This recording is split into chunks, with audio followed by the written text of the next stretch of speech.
Russians erasing letter Z from military equipment, possibly plotting provocations in Zaporizhia region.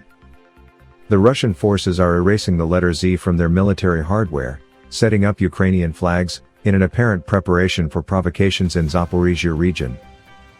That's according to the General Staff of Ukraine's Armed Forces, Ukrinform reports.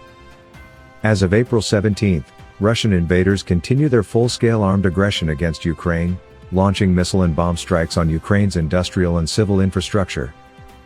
The enemy undertook no active efforts in the Volyn and Policia areas, the report notes. In the Siversky direction, there is a possibility that the Russians will deploy sabotage and reconnaissance groups and launch missile strikes from the Russian territory on Ukraine's military and civilian infrastructure. In the Sloboshansky direction, the Russians are partially blocking Kharkiv, firing on the positions of Ukrainian forces and critical infrastructure. In the Donetsk and Tavria directions, hostilities intensified. The Russians continue to launch missile and bomb strikes on the city of Mariupol, including with the use of Tu-22M3 strategic bombers. Assault operations were launched near the seaport and the Azovstal plant.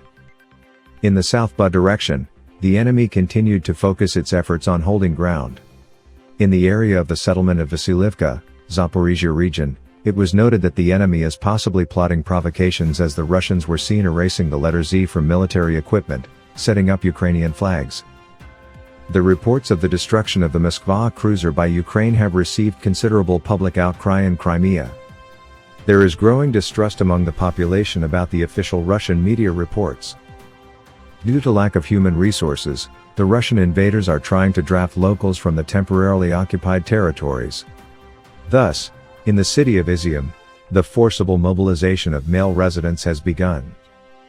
Preparations for an illegal referendum on the proclamation of the so-called Kherson People's Republic continue in some territories temporarily occupied by the Russian forces. To falsify its outcome, it is planned to use personal data of residents, collected by the occupiers during the issue of humanitarian aid.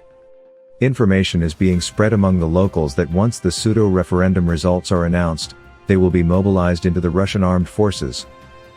Meanwhile, over 50 cases were reported across military training fields in Russia where soldiers deserted.